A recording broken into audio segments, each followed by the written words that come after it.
Uh, Good morning, good afternoon, good evening, wherever you are.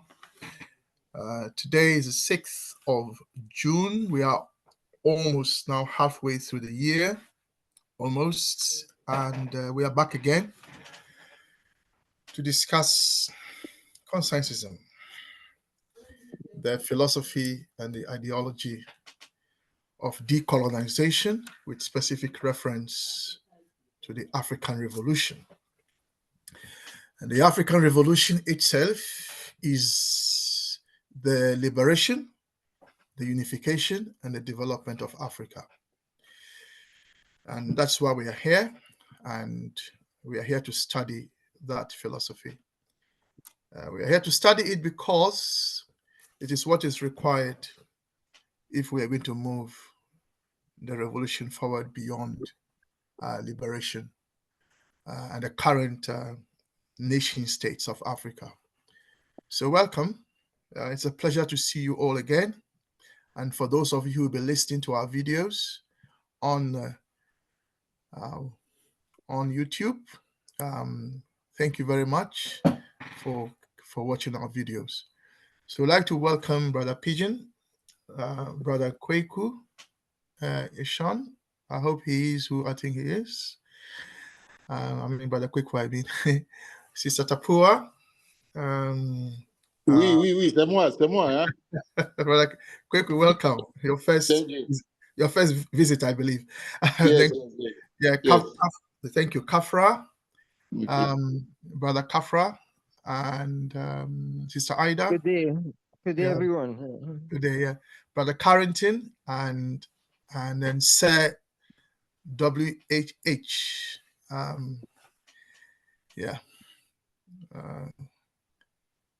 WHK. Not sure who that is, but Brother PG may know. Right. So welcome. So what we do is we read and then we discuss. When we discuss, we do not discuss opinions. We do not discuss views. We do not discuss general even emotions. We discuss thinking. So when we read, we go around and you share your thinking on what we have read. And the reason we are sharing thinking is because the thinking is a key for us in terms of philosophical and ideological clarity. And it is the mind that the enemy, quote unquote, also targets. Because if you capture the mind, then you have captured the other parts of the personality of a person. Because the mind also, in a way, controls the emotions. So thank you all for coming. And so when we read, Brother Pigeon is going to highlight what we are going to be reading today in a moment. And so again, we can call anyone to read. So if you are here, please know that you can be called to read. However, when it comes to sharing the thinking, we go around and everyone shares their thinking. It's not just one person that talks. Everybody shares their thinking. And when we share our thinking, everyone here, we are all equal in this space. And we all have a right to share our thinking. And no one should think that they must apologize for their thinking. Feel free to share what your thinking is. Sometimes people will disagree with your thinking. And if they do, if you disagree with somebody's thinking, all we ask is you do it politely and respectfully. This is a thinking space. It's a free thinking space. And we all here are here to think freely. We are all here because we love Africa. We are here because we love Africa. We love Africans. That's why we are here. So we shall display that love through respect for one another. I can't stress that enough. We are not here to argue. Not that argument is wrong, but what I mean is we are not here to argue without listening. So whilst you are making your point, you must also be listening to other people, because that is how you can also change your mind or help other people to change their minds. Yeah. So let us all be very patient. There's no need to be impatient. And everyone will get to share their thinking. you know, we do not shut anyone down because we don't like what they are saying or thinking. We don't.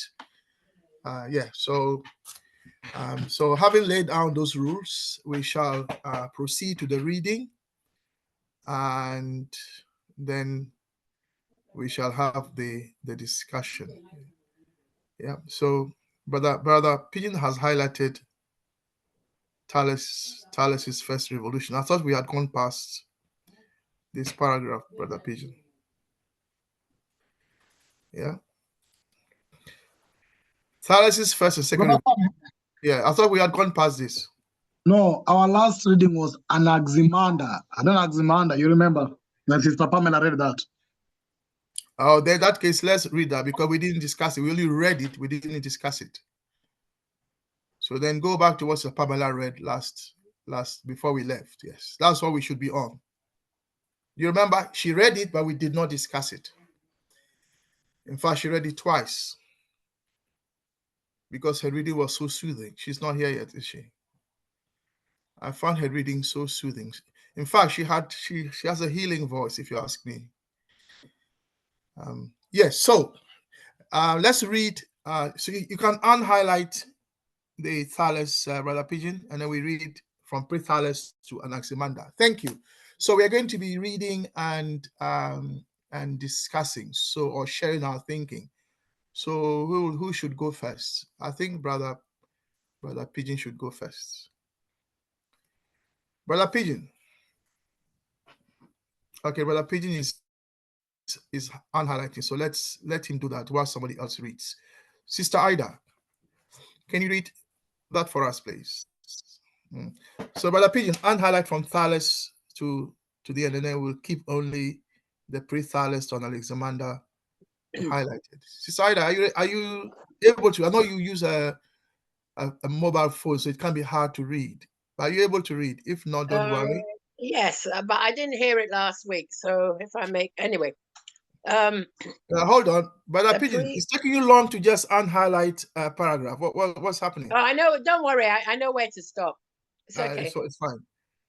It's just Brother Pigeon is taking so long to unhighlight, but and then you'll have to highlight it in a minute. Okay. Yeah. Okay. All right, Brother Pigeon, if you can't highlight, leave it. Make it larger so we can see the screen, and then Sister Ida can read. Thank you. Okay. Lovely. Oh, sorry. Oh, Brother Pigeon, I made mine big. Now I can't see all of it. Can you make it a wee bit smaller? Thank you. I'm not sure I get all the ends, but okay. The pre-Thales hereditary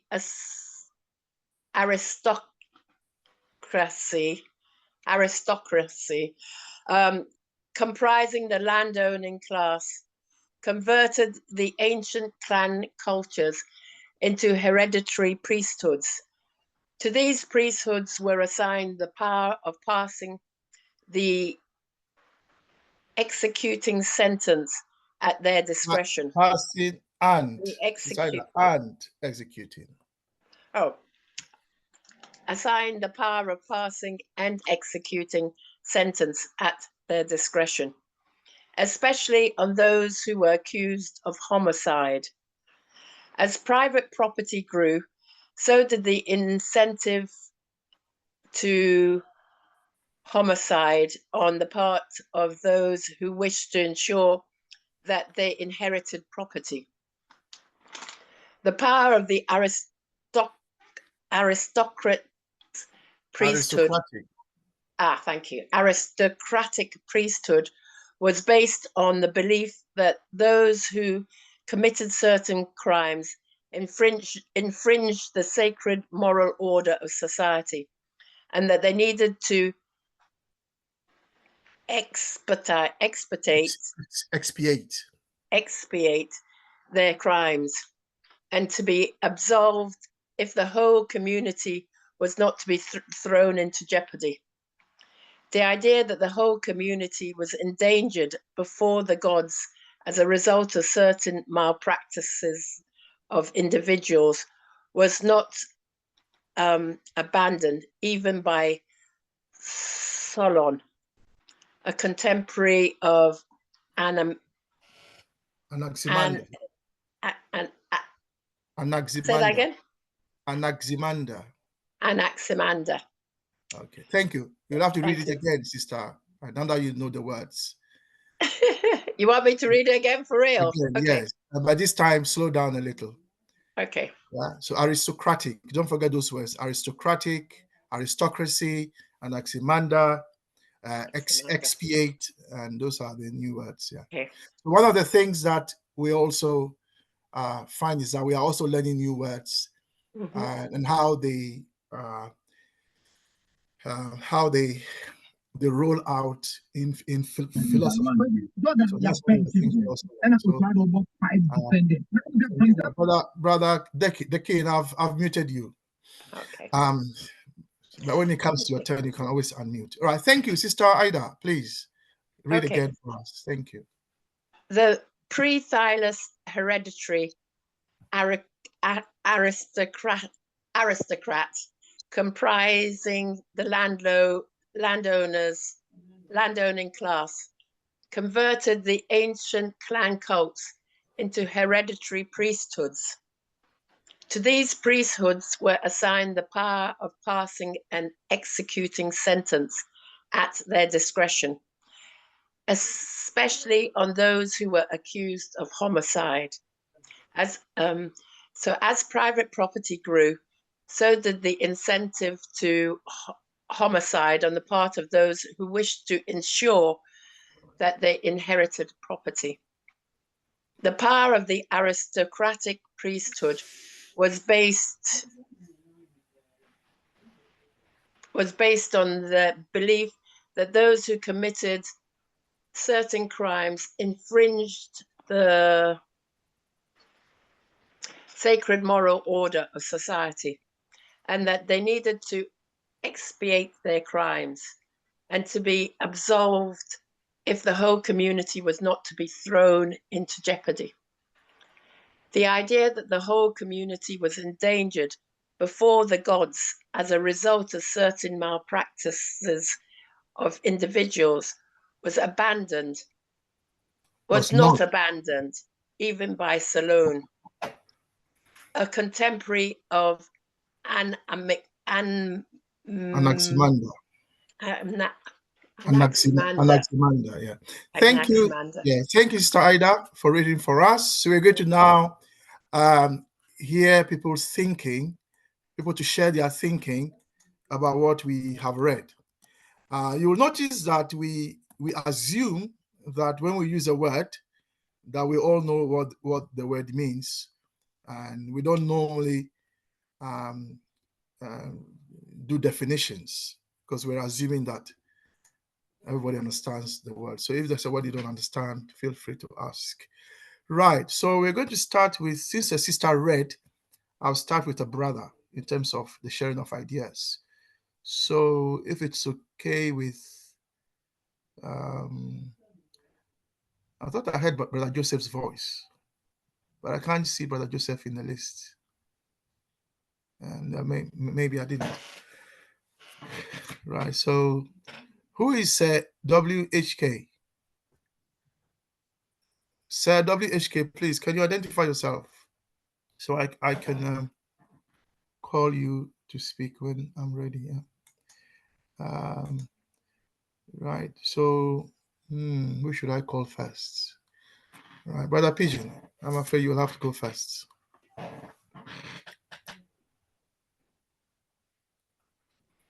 Brother Pigeon? Hello, Brother Connie. Yeah, can you go first, please? Share your thinking with us. Yeah, let me try. Hope I'll be audible enough. You are very audible. No, How is your voice? I'm trying. Don't strain it. That's all I can say. Yeah. Yeah, it's a pleasure also to see Brother Senator Morgan Kiminchi here from Zimbabwe. It's been long before he came or joined us. So welcome. No, so thank you. Yes. I'm seeing an aspect of course, a community made up of classes: the land owning, class and the aspect of classes in the old tradition, to me, I'm trying to think of classes even to the society today. An aspect that they are saying that there was land-owning class which converted the ancient clan cults into hereditary priesthood. There's also an aspect of cults here. So either the aspect of priesthood coming from cults, I don't know if that actually relates to what you do today, but I don't think the current priesthood think that their practices is more of like cults. They think it's more holier than how it was by then. And they think that probably our traditional, the so-called thing like cults, they call it cults, which might either give a negative name, but I think it's not that cult. So that's what I'm reading here, the aspect of the classes that existed in the society pre-Thales, which is aristocracy class. And I'm also seeing too, this priesthood was assigned the power of passing and executing sentence at their own discretion. This aspect of people having overpower or without check of power, there's no check in their power. And this happens also in where people assume it's more of like dictatorship, where somebody assumes the rest of the power to make any choice they want or pass any judgment they want. And I think either this might have been part of the what informed the doctrine of separation of power, where now you have the judges and people make law, people prosecute. So here the priests assume almost they were what? They were the prosecutors and the same time the adjudicators. They could prosecute you and do anything to you, which I'm finding it being more of dictatorship, even in that ancient society that existed then. And even in modern society still exists, where even to date, as we claim in some of the parts of the country where we talk of democracy, there are still people who own extra power. They're above the law. They are said they're above the law. So they are not controlled by the law. They're actually above the law. And this is what I'm seeing here.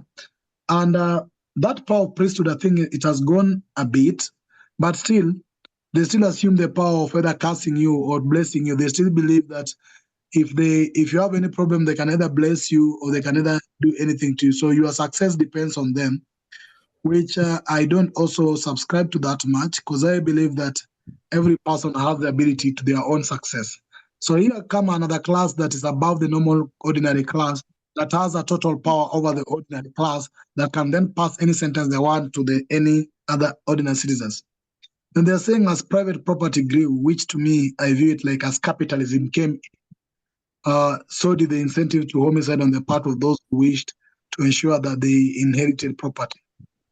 And then now it becomes more of like the crime being caused by either capitalism. And this can also relate to the current context, private property. I know in our African setup, of course, there were people who own land, but majority of what was owned as a property was communal. So then it means by private property, which either by capitalism growing in that aspect, then there was also commotion and wrangle in between the society that then came in, that people scrambled for the same property. And this caused more of issues within the society. And I think that is what it caused up to date. Because everybody today want to run over property. They want to cover more property than the other people. So this is the way I feel the struggle is also coming. So they say that the power of the aristocrats' priesthood was based on the belief that those who committed certain crimes infringed the sacred moral order of the society, and that they needed to be expedite their crimes and to be absolved if the whole committee was to not be thrown. So I'm also seeing the aspect of course, this society at that time trying to punish a person, and that failure of that person's punishment will then affect the whole society. And the question still goes back today, where people do crime, people either loot, people either kill, but I don't think if the current setup punishes that person just to either evade the suffering of the whole community, and whether a personal mistake or a sin could cause the whole community. And if it was to cause the whole society, then it means the society lived by norms of trying to protect each other so that nobody could go beyond the norms or nobody could do wrong so that they jeopardize the whole aspect of the society setup. But with this private entity or individualism coming in, probably everybody is for himself. They say God for us all and everybody for himself. So I think there's that aspect that I'm also coming here, in aspect of our individualism and the punishment on behalf of our society, where crime could be punished and every individual was protected, or the community society was protected, so that anybody who goes out of that line could actually be punished for this. Then the last part is when they say the idea that the whole community was endangered before the gods as a result of certain malpractice of individual was not abandoned. So this practice continues. So everybody, and I think that's maybe the genesis of what goes on even in our today's what you call the laws for either the juries or the judicial systems, where if somebody commit an offense in society, the other have to excommunicate the person. I don't know if in our traditional society there were more prisons like how they are today, and I don't know how they were handling those people who did the mistake, but I don't think it was being handled like how it's being handled today, where people can be taken for life sentence and the rest of the thing. And I don't think if that actually also rhymes with what you believe today, whether a person should suffer or be taken in for a long period of time or even death sentences just because of a mistake, and whether is this being done to protect the society or just for individual purposes. So that's my thinking. Thank you. Thank you, Brother Pigeon. That's very comprehensive.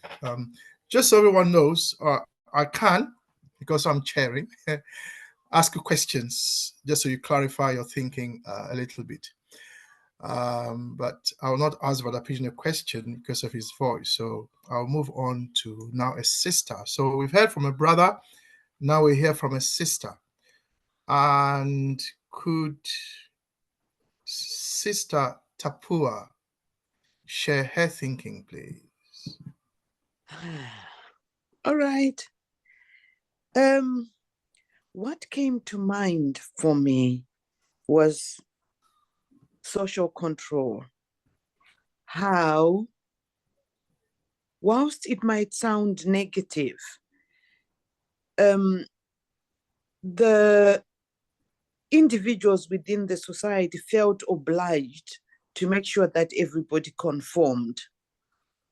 And if one of them did not conform, then they would all meet some kind of misfortune.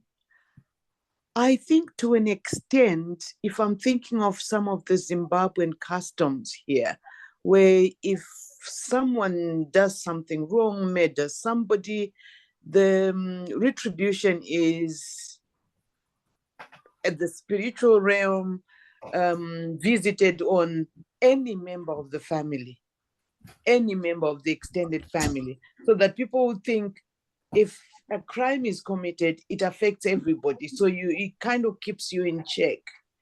And what I've started regretting is people have moved away from that, and they are now just committing crime. Nothing will happen. Nothing will happen to me. I can break the rules. I can drive as I wish. I can do all sorts. There is no, we've lost the dignity in a name, because then you'd have clans and names and families that purported to be morally upright and tried as much as they could. Now we're struggling. I think we're struggling as a people to identify what it is, our locus of control, as it were. Because in a lot of instances, we have younger people, teenagers who are facing West, and they think anything that comes from the West is good. And they don't think, why should I be punished because so-and-so did this? Which is right, but somehow I think we've lost something important. I'm also looking at hereditary priesthoods. In a lot of ways, I think we still have that, the hierarchy is there. That, for example, politicians in our situation are handing over certain positions to family.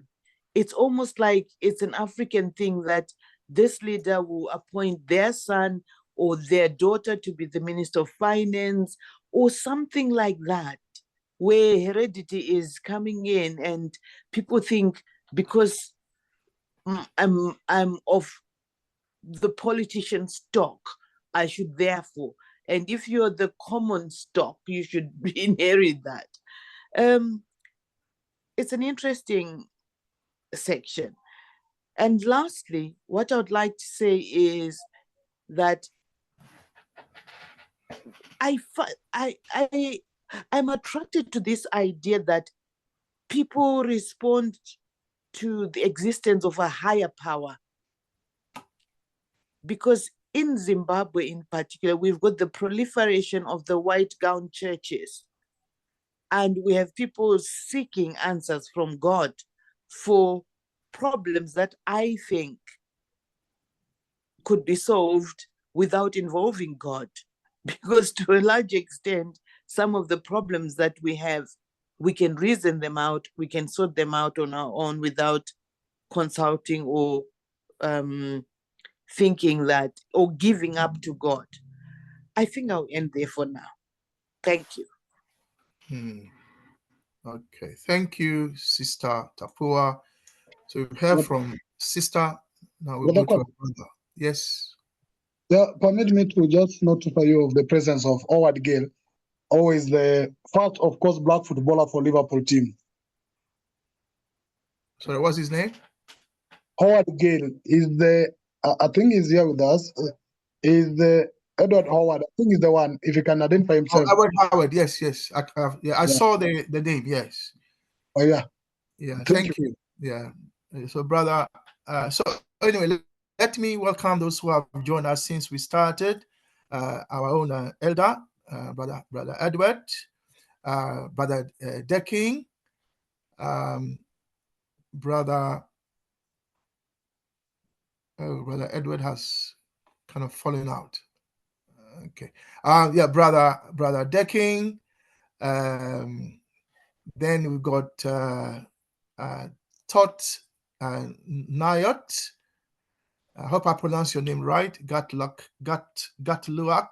Tot Nayat. I hope I pronounce your name right. Brother Russ. Then we've got Brother Sean. Then Brother Morgan has already been welcomed by Brother Pigeon, who is a senator. Brother is a senator. Then we've got Brother Kafra. I've welcomed Brother Kafra already. Sister Tapua, I've welcomed you, I believe. I've welcomed Brother Sean already. Sister Myra, welcome. Brother Carrington, welcome. And Brother James, John Perel, and Angelina, welcome. There are more people joining us. Yeah. Thank you. Right. So we have read what is highlighted on the screen. We've heard from Sister Tapua and Brother Pigeon. It was read by Sister Ida. And there are currently 16 of us in the room. And if we will listen to everyone to share their thinking. I think there's enough time for everyone to share their thinking. Please remember that you can, if you want, pass. You don't have to share your thinking if you don't want to. But it is your right to share your thinking. So please exercise that right. And going forward, as you realized, you will be unmuted by Brother Pigeon, and then you can speak. So we've heard from Sister Tapua, we've heard from Brother Pigeon. Now we go to, so it's sister, brother. Yeah. So sister would be Sister Myra, please. Thank you. So I'm just catching up, but I think for me, again, I think the author is continuing on the genesis of philosophy and how it then goes on to inform and impact societal norms and cultures and even governance. And for me, the implications are that whatever the prevailing philosophy of the time, one, if it's hijacked by a class of people that want to exploit the others, then they will form their systems and they'll control their systems and they will exploit other people that are not as privileged as they are. but also that the second implication for me is that this philosophies change over time.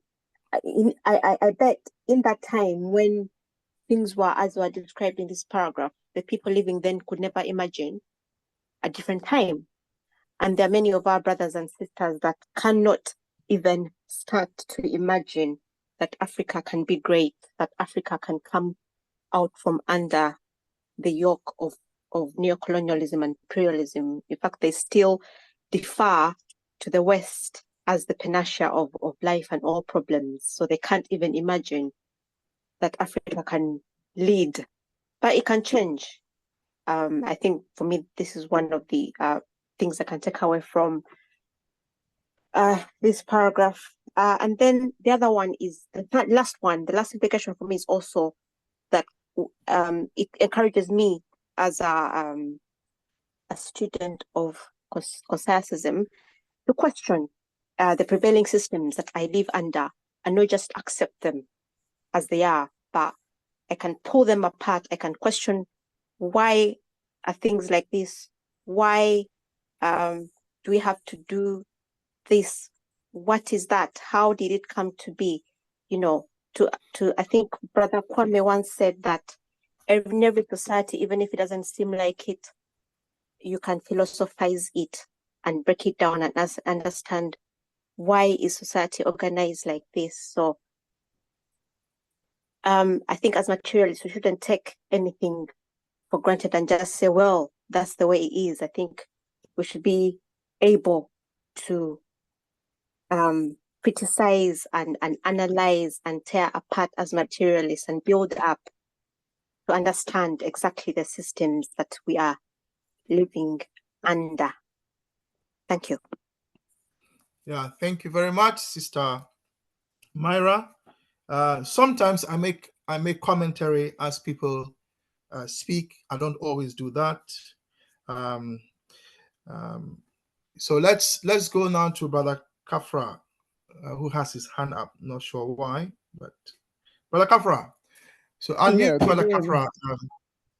Yes. Yeah. Good day, everyone. Good evening from where we are. Yeah. Yes. My take on this is that this passage here is a poor attempt of the Greeks to copy ancient Egyptian culture and philosophy. The hallmark of someone who thinks clearly is to be able to convert very complex situations into something that is very simple and understandable by everyone. I certainly don't put this in this category. And all I see here is the precursor to what we have today, to the mess that we have in the world today.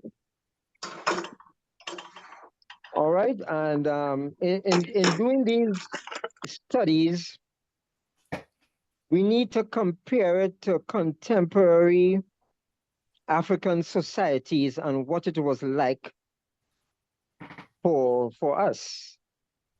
You know, so we, you know, along with studying this Greek philosophy, we need to study what ancient Egypt had, what different civilizations had at this time, you know, to compare what we are reading here against.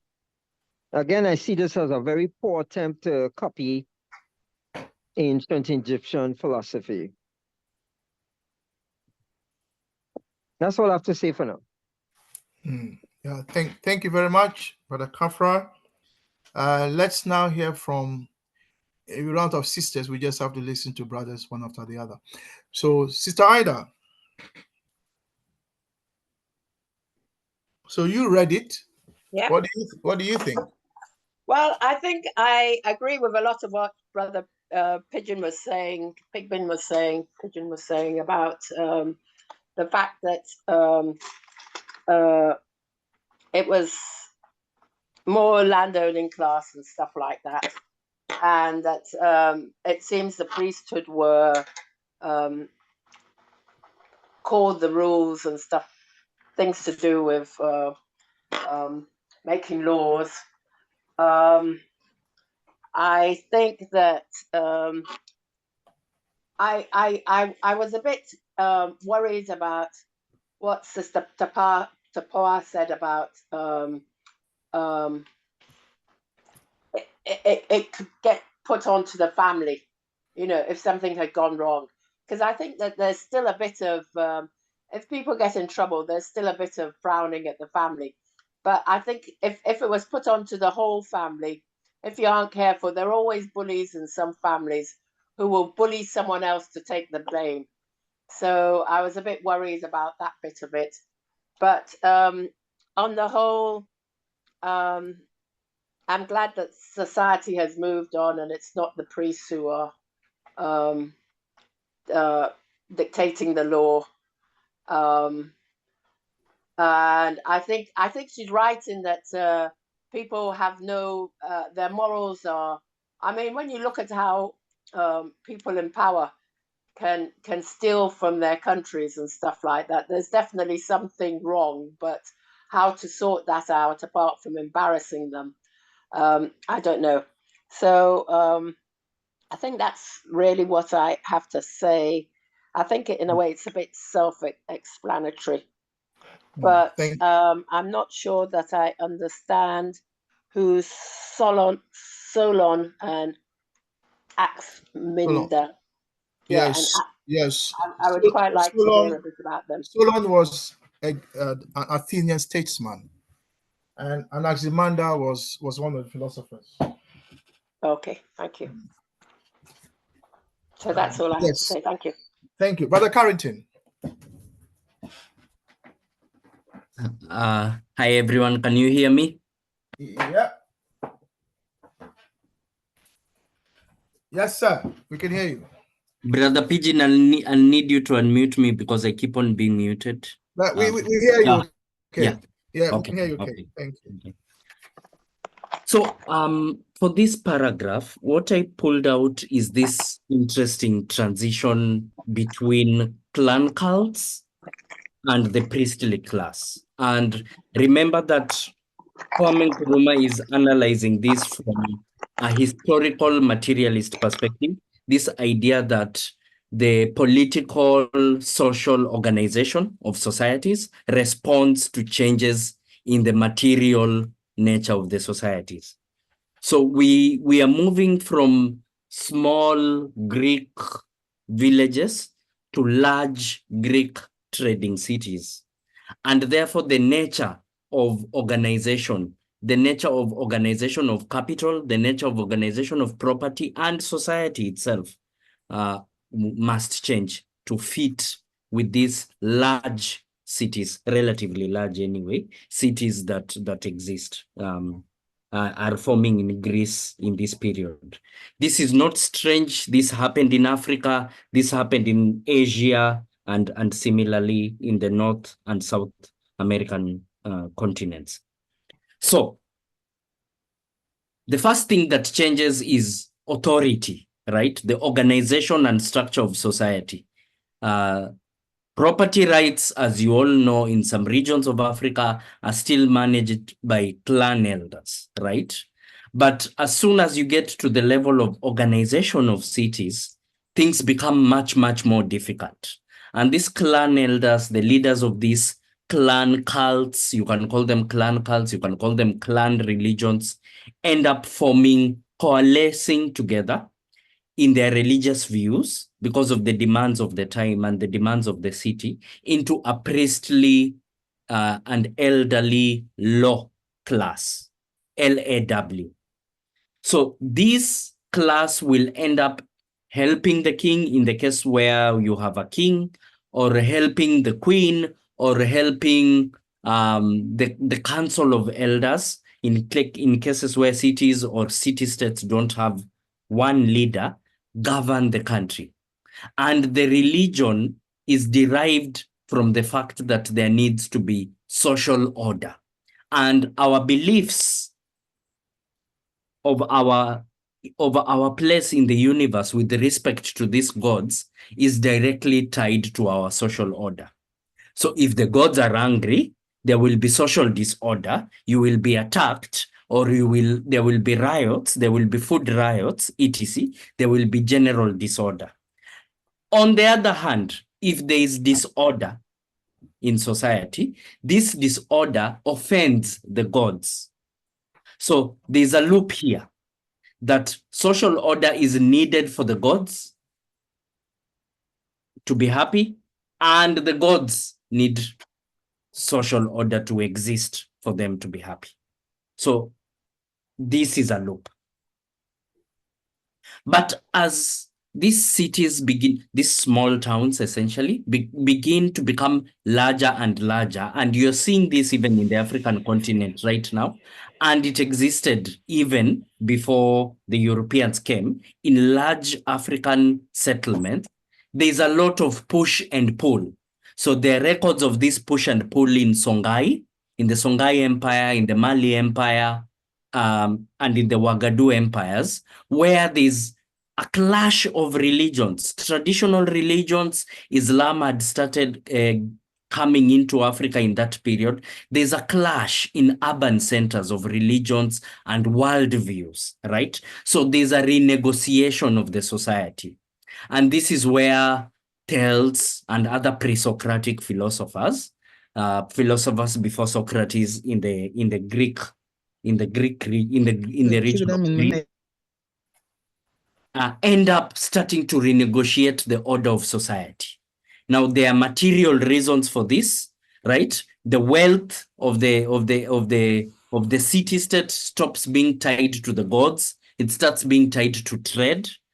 Power is moved away from this elderly aristocratic priestly class into the mercantile class, the trading class, and the trading class being exposed. One brother has mentioned that the Greeks were exposed to Egypt because of the Mediterranean Sea.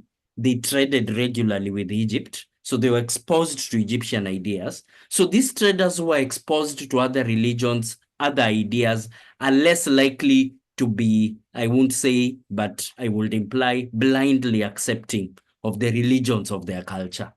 And therefore, this is the basis of quote-unquote rational philosophy. So this is what is happening here, a very interesting transition. And I think the next paragraphs will get into that. Thank you. Yeah, thank you, Brother Carrington, our resident physicist.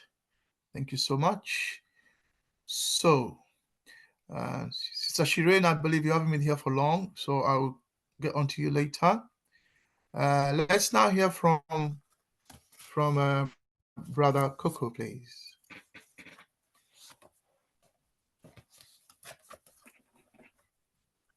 Thank you to all who have contributed before me. Interesting conversations tonight. I would like to pick on two arguments, one by Brother Kaffa and by Brother Carrington. Here we see something which it resonates with some of us. I think in some of the books that I read about when the missionaries first went to Lesotho, they said the chiefs were in charge and what they were doing was tantamount to scandalous. They will expropriate people's property, people's land for any excuse, to be honest. So reading there, you can tell that priesthood, hereditary priesthood, became a lucrative business. It became something to die for, something to even kill people to hold on to. So hence why we see talk of homicide there. What it becomes clear here is that in the past, or in most of the societies, there is an equal distribution of wealth, an equal distribution of benefits. And that leads to people, certain people with closer ties, political ties, social ties to the monarchy or the rulers to be the ones who are benefiting the most. Hence why the priesthood becomes one of those key. It becomes hereditary now. You don't see people coming from outside and breaking into that because they are holding this very close to themselves and making sure they protect that. I think this is more or less the same what I've seen happening in Lesotho. In the beginning, the current ruling family, it was agreed by different clans to put that king there, but they never changed that king. What happened? That king started putting his children, his sons, then his grandchildren, and then because we have a small land, some of those who were, we can't recycle the land. Whatever they will do is they will put some of their own to go rule in one piece of land there, one piece of land there. It's more or less what they were doing with the hereditary priesthood. So your father is a priest, you are born in that family, and hereditary, you have that. And what Brother Kafra said was they were learning or borrowing some of the stuff from ancient Egypt. Why? Because from what I have heard is that some of the younger sons who couldn't be kings automatically, they became priests because there was a belief that the sons of kings, the princes, they could commune with the spirit world. So you see that hereditary pattern continuing from ancient Egypt into the Greek society. Is more or less the same thing. And let me also pick on one thing here, which I remember reading again about the Bantu migration. The Bantu people are most of the southern sub-Saharan Africa. They are Bantu speakers. Why? Because there was that pattern of hereditary. I am born as the eldest in the family. I sort of inherit the throne, I inherit the clan. And what happens to my siblings?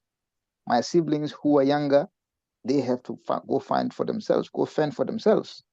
But what they will normally do is they will take some of those who they grew up with and move on in search of greener pastures.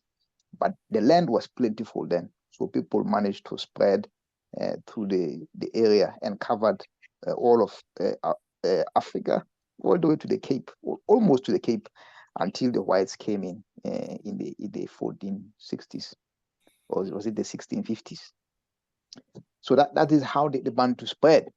But one point I would like to make here is with an unjust rulers or unjust rulers, you have soldiers, of course, but you cannot stop the mob. You cannot stop the people if they rise up against you.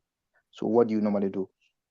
You need to find some divine ideology to say, okay, you are the divine ruler. You are destined to be the ruler. And the priesthood comes in and helps you to escalate you to that position. But at the same time, it goes back to what I said in the beginning. The allocation of resources, it means those with political ties, including the priests, they sort of benefit from being closer to you. And if, as the ruler, you ordain the priests, they're going to serve you. They're going to serve you faithfully with their lives. And that's what they will do. And the priesthood becomes a prominent shrine of the society, making the rulers continue to rule, regardless of how bad they are ruling, because they have your support and you have their support. So that is that. And then it breaks down there when we have priesthood being defended by all means, regardless. But I think is where he is asking us to think carefully about the power of priesthood, and especially aristocratic priesthood. And by so saying, look at Africa, look at elitism. Where is it not the same? is becoming more or less something like that. I'll stop here. Thank you. Thank you, Brother Coco, and for illustrating what we are reading using Lesotho as an example. Thank you so much. Let's now hear from Brother Glenroy, please.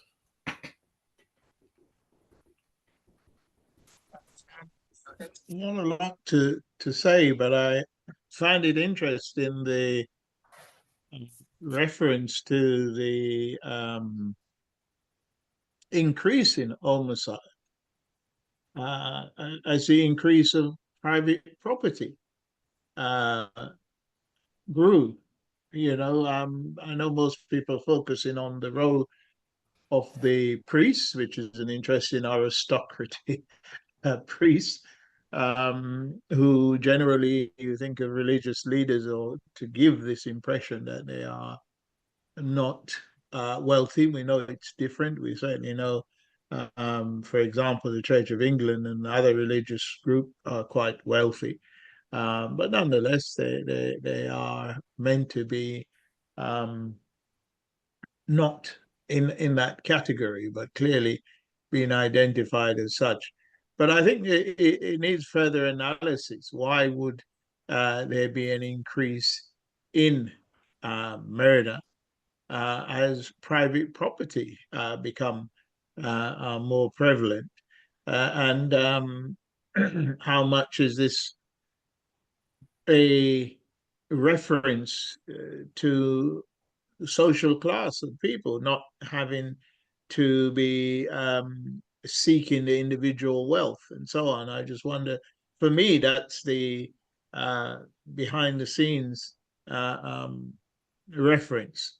I don't know if anybody else sees it like that, but that's the thing that I've focused on. I'm hearing other people's expression about the society and so on, but that struck me as something worth bringing out. Thank you. Thank you for your thinking, Brother Glenroy. WHK.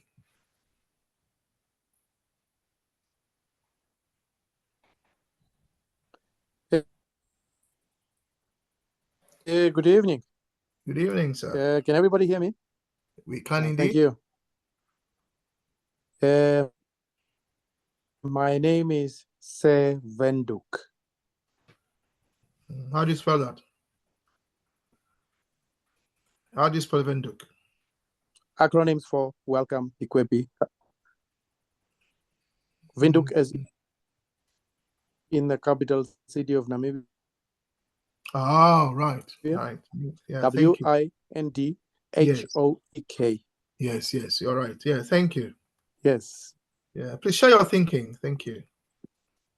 Yes, it's my pleasure to be here. I tried to log in several times before.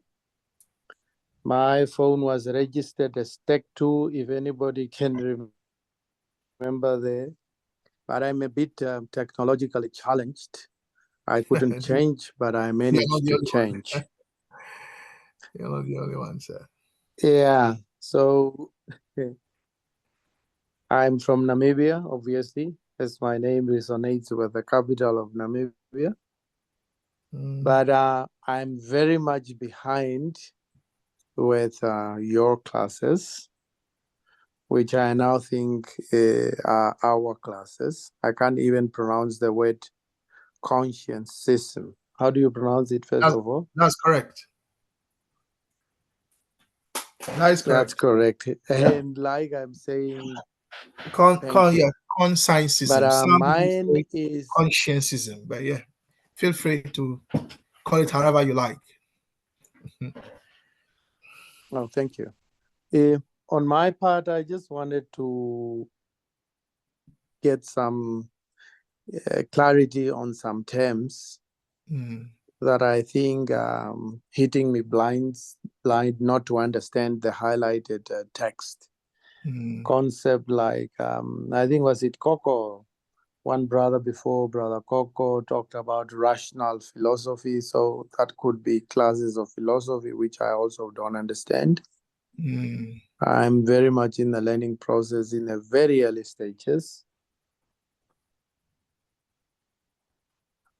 And concepts like somebody also historical materialism or something, also new to me. Expiate. Okay. Even aristocracy itself. And a brother from Lesotho, I think, has shed some light on what priesthood could be, most probably,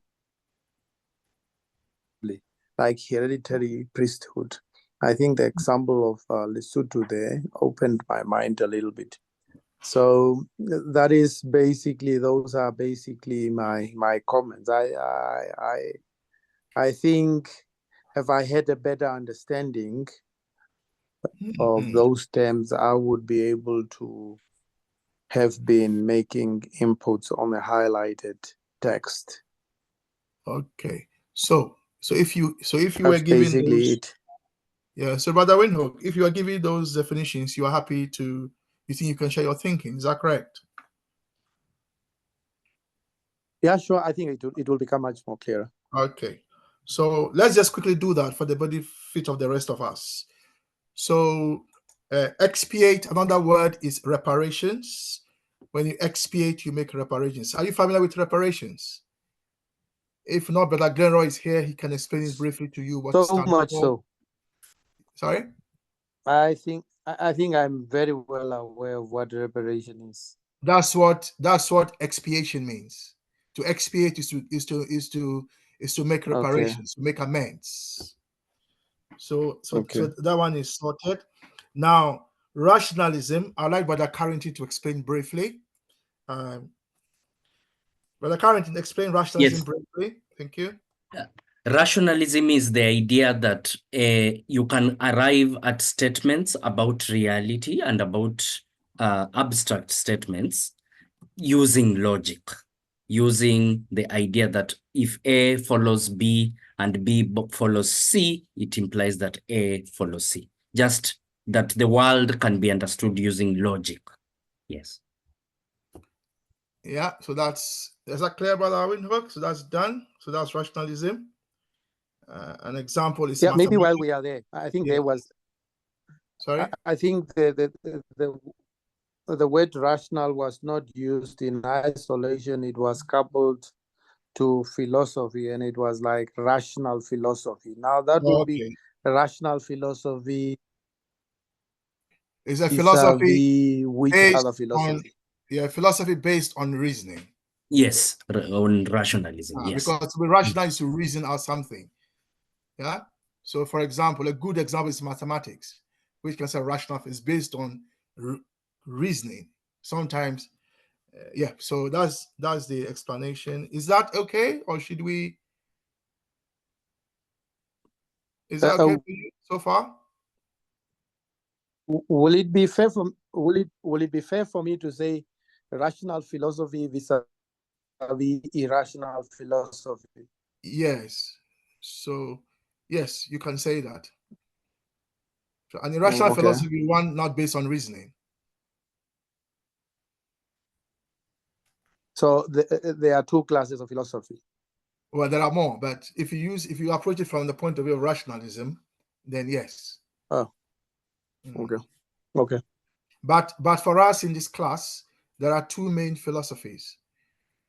They are idealism and materialism.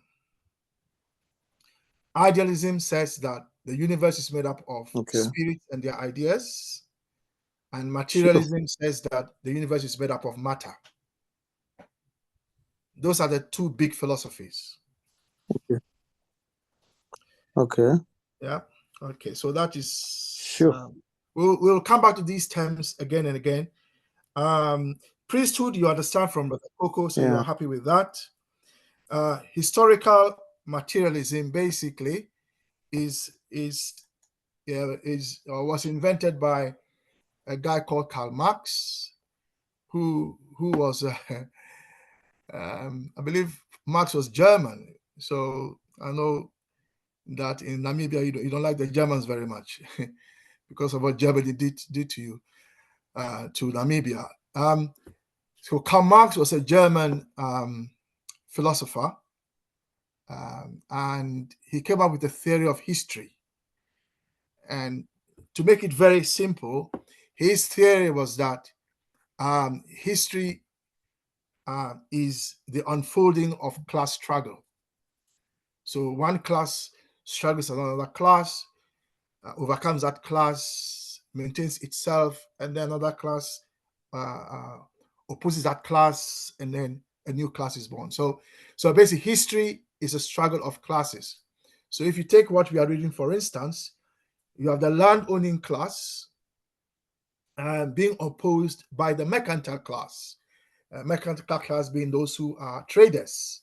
So they now make a lot of money, so they challenge the land-owning class for power, political power, something like that. So that briefly is what historical materialism is. So the last terminology is aristocracy.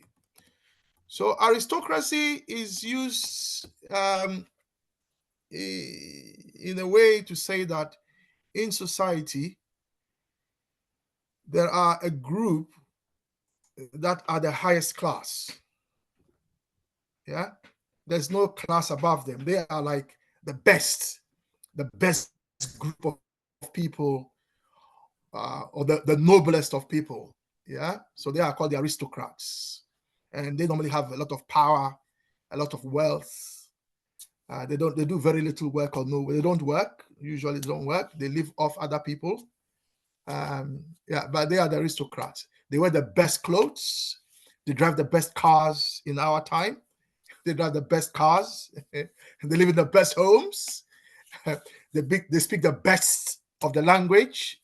I mean, they basically have a lot of the best of everything. So they are called the aristocrats. And then out of them, we have the elites. Elites are the enlightened ones. You don't have to be an aristocrat to be an elite, but you can be an elite from anywhere. But elite simply means the enlightened ones. And Brother Kafra, who is here with us, may suggest that the enlightened ones are those who understand who they are. In the ancient sense of the word, man, know thyself. So if you know yourself as a divine being, the argument would go, then you are an enlightened one, meaning you have light. You have the light of understanding. So you become like a candle, a light for other people to see clearly. So that's aristocrat. So I think I've gone through the words you wanted to understand. We've got rationalism. We've explained that is reasoning, and a philosophy based on reasoning is a rational philosophy. Then we have historical materialism, which is the theory of history by Karl Marx. That says that history is a history of class struggle. Then we have expiation, which is another word for expiation is to make amends, reparations. And Brother Glenn here is an expert on that. If you want more, he can tell us more about that. Another word for reparations is restitution. I believe Germany made reparations to Namibia for its wrongs in Namibia. Aristocrats are those who are seen as the noblest, the best, and the priesthood are those who are seen to have access to God, and nobody else does. They have access to God. If you can't just approach God, you have to approach God through them. Yep. Is that better? Yeah, that's surely better. Good. Can you now? Do you think but you're Germany not has not made share your thinking? Yeah, but Germany has not made reparations to Namibia, just to put that Okay. Yeah, thank you for proper perspective. They have suggested thanks, Brother Glenroy. Joint declaration. Brother Winhoek has also confirmed that. Thank you very much. Yeah, go on. Yeah, Brother Gloria was confirming what you said, Brother Winhoek, that Germany has not made reparations yet. Okay. Yeah, so Namibia is still fighting to get reparations from Germany. And we are fighting international solidarity on that issue, and it's coming very slow. Maybe everybody's on the side of Germany. But I think having gotten clarity on those terms, I will have to conceptualize a little bit, try to put the bits that I got together and see if I can get a clearer idea of what is highlighted here. So maybe you can pause for a minute. Okay. And then return to me. I'm trying just to. I'll do. It sounds very, indeed. very, very familiar to me. It's a situation that sounds very familiar to me, but I haven't really conceptualized it. Yes, that's okay. So I'll come back to you. Yeah. So, brother Decking or brother Mauli.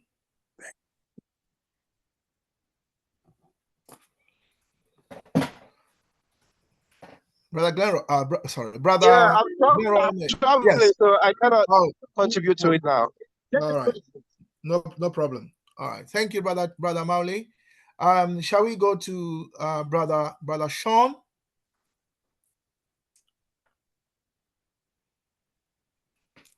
Good morning, good evening, and good afternoon. Brother Sean is joining us from far away where it is. I think it's about 2 a.m. in the morning, something like that. So 3:27 in the morning. 7 in the morning. 3:27. 3:27 in the morning. Wow! Yes. Thank you so much. That shows dedication. Well I'm happy to be here this time without falling asleep, so I can make a contribution. Glad to be here amongst all of you, wonderful African people. I would simply put this from my own understanding that it's just talking about class. You know, the people of different classes, and at a time, people would jostle for so-called supremacy and dominance. So this priesthood have always been the one who have been having their way. You know, it's hereditary, it's passed from their father to the son, and the son to this son, and so on and so forth. So it's hereditary. They own land, and of course, if you have land, you have the means of production. So they of course control wealth as well, if you look at it from that perspective, and they can execute judgment at their own discretion. So basically, they have power. And I think from what I understood here, this particular set of people are said to also have sacred moral order of the society. So they combine religion in a way, they combine power, they combine basically tools of control to guide a society, what would go and what would not go. So basically they are in control of society. They can say whether you're going to be killed for whatever you've done now, or they can say you can leave. So basically they are God.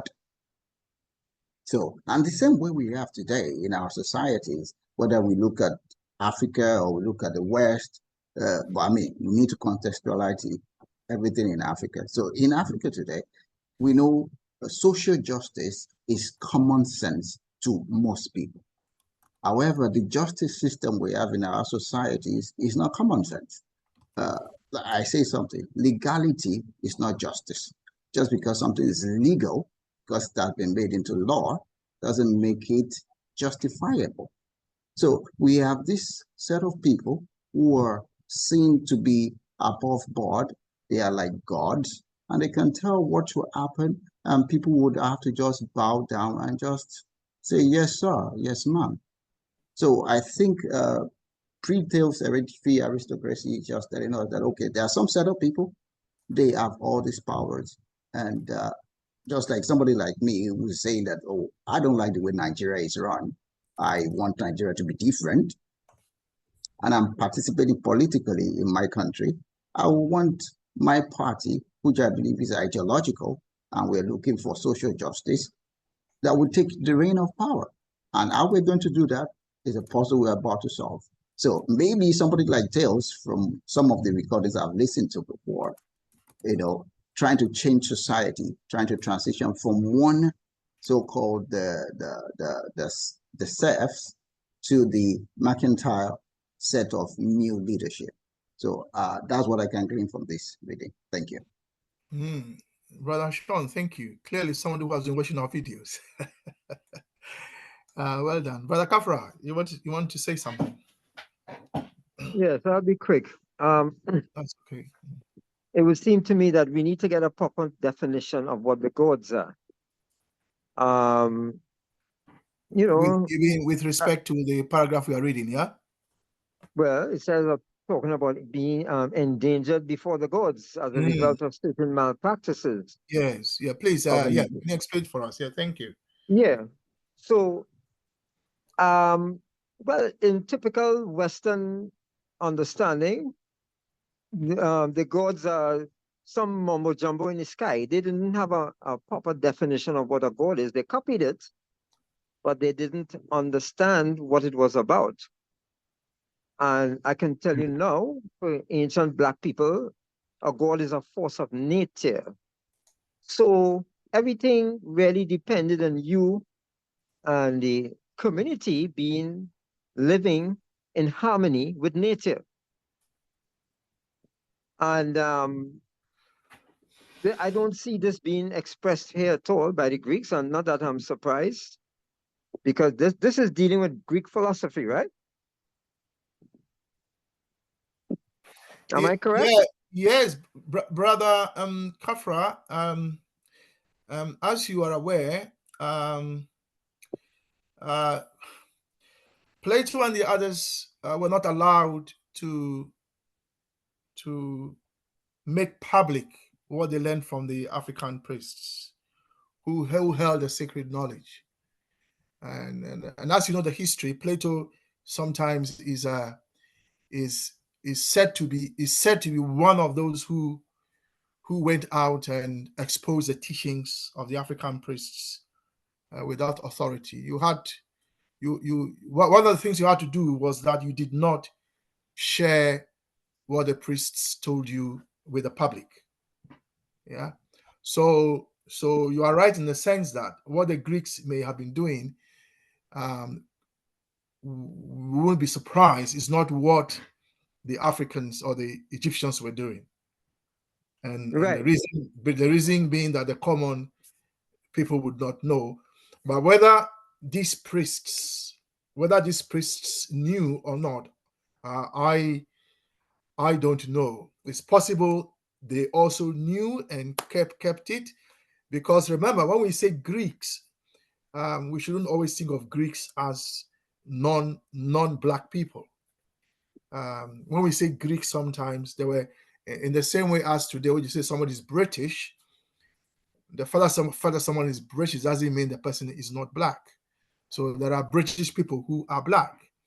So there were Greeks who were Black in that sense.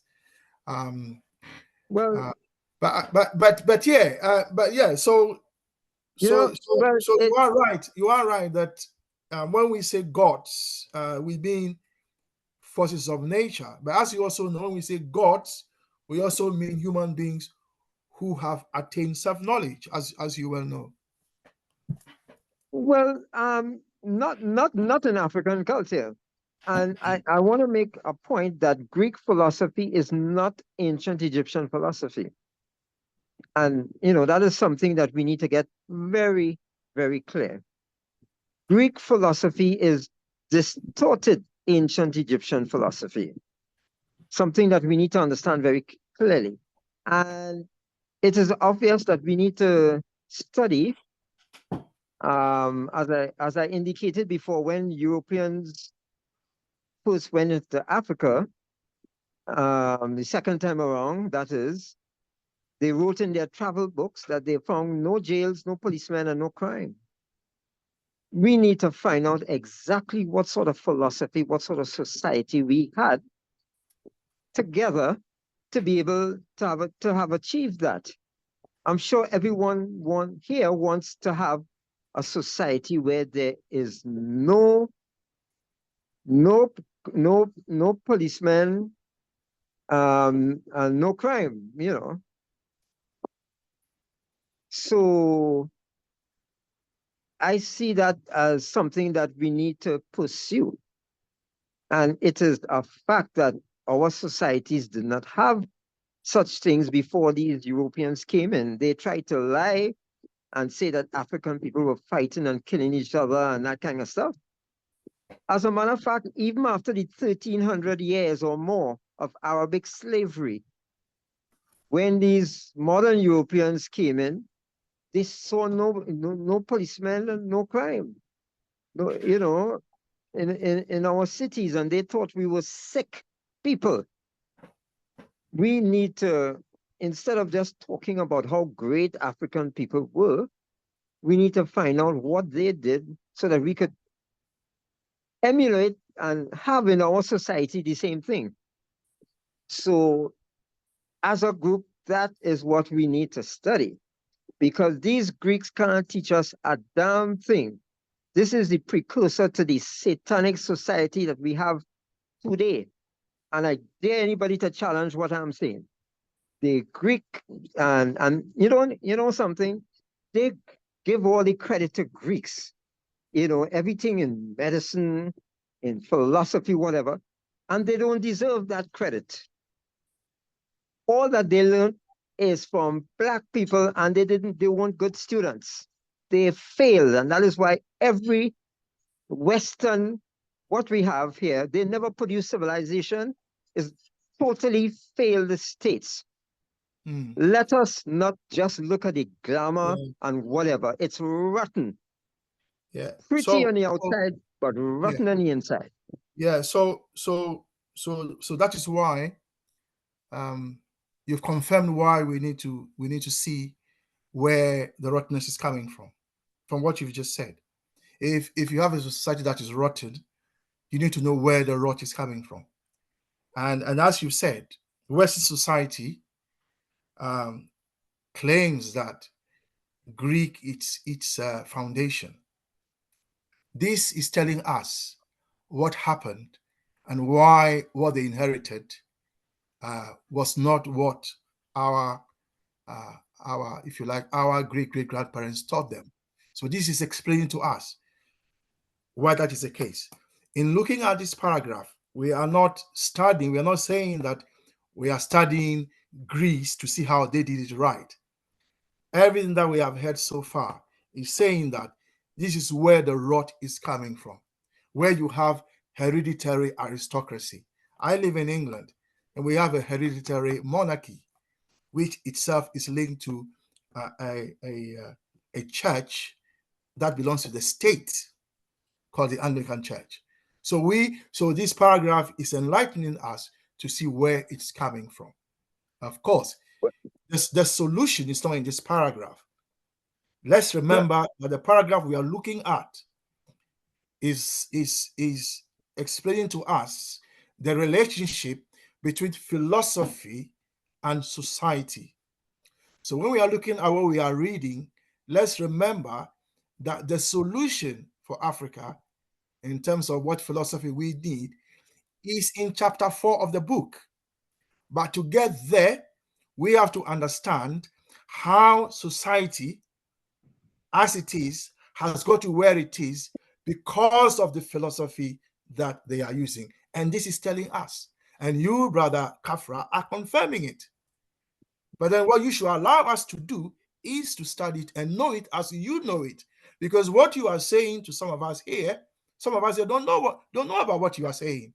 So you need to give us also the freedom to get to know some of the things that you already know, which is the rot and where it's coming from. Well, if I may say something. Yeah, if you just hold on, you can always come back, but we haven't heard from others. Let Sean speak, and then we'll go to. I'll come back to you again because I know you have a lot to share with us. Yeah, no problem.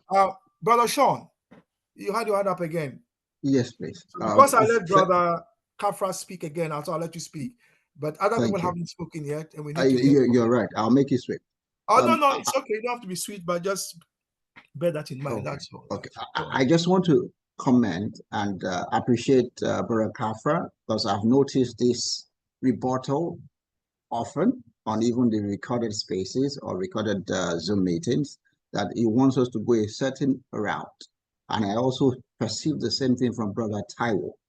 They wanted us to go certain route, and because we're not going that route, it seems that we're not doing the right thing. So I'm just trying to say to you, brother, please be patient, because everybody wakes up at different times of the day. We all get there, but give us the breathing space to get to where you have gotten to. And like Brother Kwame already said, you see, the problem is that no matter how great we want to say that our history was, these people conquered us. We have to realize that they conquered us. So no matter how great our past was, in as much as we need to go and learn what made us great, we still must understand the enemies and how they conquered us so we can prevent it today and tomorrow. And once we have gotten to that point, and Brother Kwame already told us, by the time we get to chapter 4, we'll start seeing myriad of solutions. So maybe at that point, we can actually understand what you're trying to tell us. So I'm just encouraging you, please be patient. You might see these Greek gods as enemies, and I think they are. But let's be patient for all of us to catch up to speed. Thank you. Thank you. Brother Pigeon, who is our co-chair here, he joined us when we were in chapter 5 of the book. And when he joined us, he got into the swing of things. And then we came back to chapter 1 and started again. And then he realized, he can speak for himself. He realized that actually, if we had moved on to another book, he would have missed all that he got to understand in chapter 1. I mean, as a teacher myself, and I teach mathematics, I have to be very patient. Yeah, you teach on you stand on the board and you teach. Yeah, Sokatoa. Yeah, you teach it. Do you understand? They say yes. All right, let's solve this problem, and then people are struggling. So even when people say they understand, they don't understand. So as teachers, and I see myself as a teacher, I have to be very, very patient. Yeah. So thank you very much, Brother Kafra and Brother Sean, for your interventions. Let's go to Sister Shireen. Greetings, everybody. Greetings. Okay, I think I concur with what Brother Glenwell was saying, because to me, there's a great shift from, this is from my perspective, there's a great shift from respect and the sacredity of land, and where man has taken it upon themselves to, I use the word tax as a slang term in the UK, but to arrest the development of the land. And this process has led to power. It's given the few power. So therefore, with that, this power has given rise to an aristocracy class who are then, because of this collective power of the few, able to then dictate what happenings should be done on the land. And if we look at the scramble for Africa in 1886, 87, or was it 84? Just remind me. We can see how the Europeans came. Yes, actually, the scramble itself took a few years, but the conference was in 1884. Oh, yes, of course. Where they did the division. 1884. That's right. But if we look at it in that way, where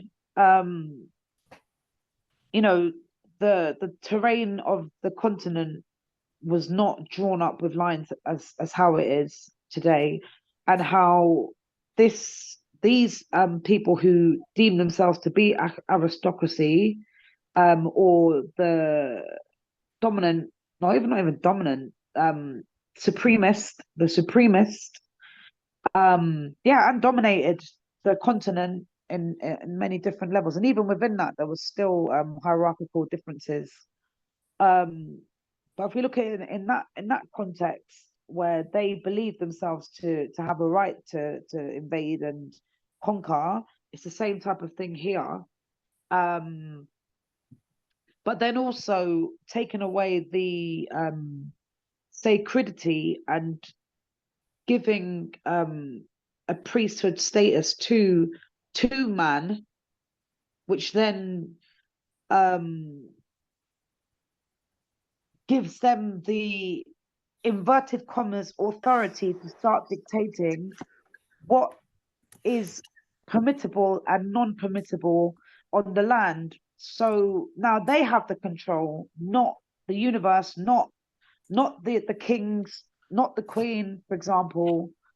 And in this case, where if anyone falls out of line, because of the power of these of the aristocracy and the priesthood, they are then killed. They are then killed, or they're then punished for their crimes. And then it says, and be absolved if the whole community was not to be. So yeah, it's just control, and it's the same thing that's happening today about control. And I think another brother mentioned earlier, I think it was you, brother Kwame, I'm not sure, but about us being so far from understanding that the land is wealth. And even with the migration of people, like my grandparents came to the UK and they had to find a house. They got introduced into a society that was already industrialized per se. So they bought a house in Yorkshire, and then they had to learn the customs of this culture here.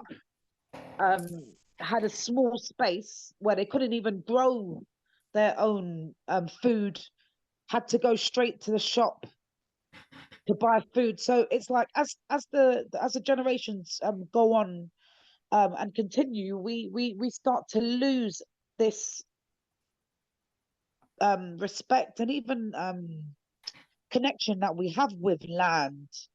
And we then believe that having a few square meters is the be all and end all of success in certain, I'm talking about certain European and also Western philosophical societies.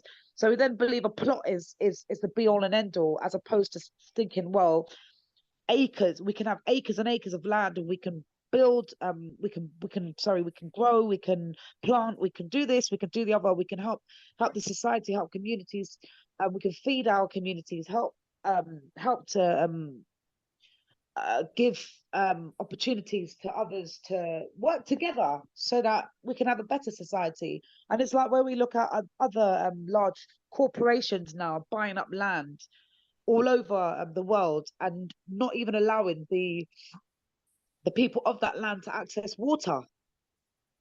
So it's land is wealth, land is power, and it's this disconnection with it. And even like when you're buying a property in like the UK, for example, I'm from the UK, and you can either have the leasehold or you can have the freehold. The freehold is still, depending on what you've got, the freehold is still just a plot. It's still just a little square that people are fighting over, because the landowners own acres upon acres and thousands of acres of land, and they still are the overriding ruling class, which in some way or other they are mentioned at certain times, but they are invisible, and they hold a lot of power in deciding the laws, the customs, and also control mechanisms of the people from a collective standpoint. So where is it? So this whole spiritual element of collective societies is now vanished, and man is taking it upon themselves to be God on earth, and not even be the representation of God on earth, which is what the priests normally are. the representations of God on earth. They're the ones who communicate in European society to the gods, or to God, or whatever. But all that is even lost, and man now has what they believe to be complete power over the land and the people. So that's my I hope that made sense, and that's my contribution. Thank you. Yeah, Sister Shireen, well done. You made a lot of sense. Thank you so much for sharing your thinking at length. So the time is 9 minutes to 9. I'm sorry we had a disruption earlier, but we've heard from everyone except 2 of our comrades, brothers and sisters, Ras and Gatluak. So then, Brother Ras, I know you don't normally share unless you have to, but are you willing to share, Brother Ras? Yeah, my elder. No, I can just say a few words. Maybe, like for instance, from what I see, based on what I'm thinking, this thing is the same as what I'm learning from the ancient Sumerian stories. You see, so even there they talk about such social organizational structures, whereby they say that the gods, which is our African ancestors who built the pyramids, actually made it possible that the humans they created, which was the labor force, couldn't talk directly to the gods, our ancient ancestors who built the pyramids. So they created this system whereby there would be representatives, which would be the kings, the priesthoods, all that clergy, whereby the humans, when they need to talk with the our ancient ancestors, aka the gods, they had to talk to these representatives, and then these representatives will talk on behalf of the humans to the gods. So basically, in its sense, for me, priesthood is a very ancient structure. It's not just a structure that came after the Younger Dryas of 12 years. It dates even way before back. So I'll just take on that point. Thank you. Before you go, Brother Ras, how about the Dogon people? Did they have priesthoods from what you have studied so far? Yes, my elder. The Dogon people are actually the ancient Egyptian people, just like all of us Africans, even in the diaspora. So what happened is that 2,300 years ago, when the so-called West Asians and the Hyksos, which is the Europeans, invaded Egypt, and finally Egypt fell 2,000 years ago, the various Bantu people ran in different areas. And so the Dogon people, which contained most of the priesthood of Egypt, ran, and that's where they landed in Mali. So that's why the Dogon people consist of the priesthood of the ancient Egypt themselves, just that they have now a different way of showing it due to the circumstances they find themselves in after the fall of Egypt. Thank you. So that will explain why they have knowledge of all those stars that even modern instruments cannot see. Yes, my elder, exactly. That's amazing. Thank you very much.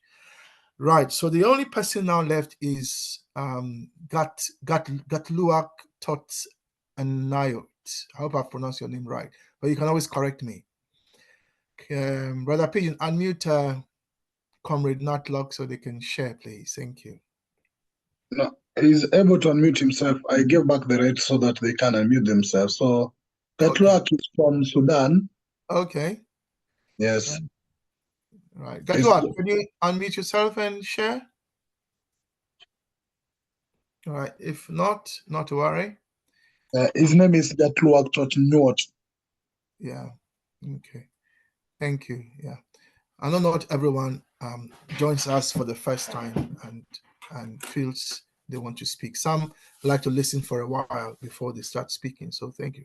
All right, brothers and sisters, despite our disruption earlier from what Glenroy called Zoom bombers, we have come to the end of the session for today.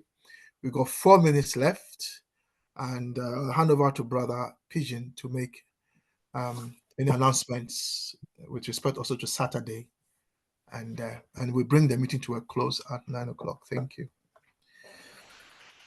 Thank you, comrades. This is a continuous conversation. So if you maybe never had time to say what you wanted to say today, maybe we continue with this from where we've left it in the next class. So as Brother Kwame has said, we cannot say this is the conclusion, but rather we are trying to actually understand the text as we move along so that we can critically analyze and also share our thinking.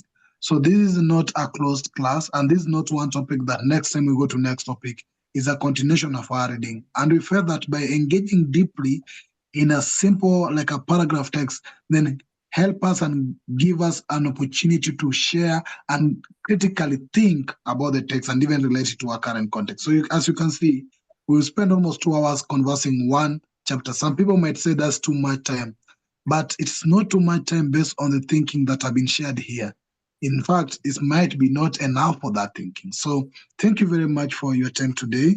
And we actually do apologize for whatever happened, and we will work on that safety moving forward, which we will actually have to liaise with some of you to see how we protect it moving forward, but we'll work on that. So we, first of all, at this particular moment, permit me also to announce, with permission from Brother Kwame, that we had set up a small fundraiser to help us subscribe for our Zoom, which its deadline is today.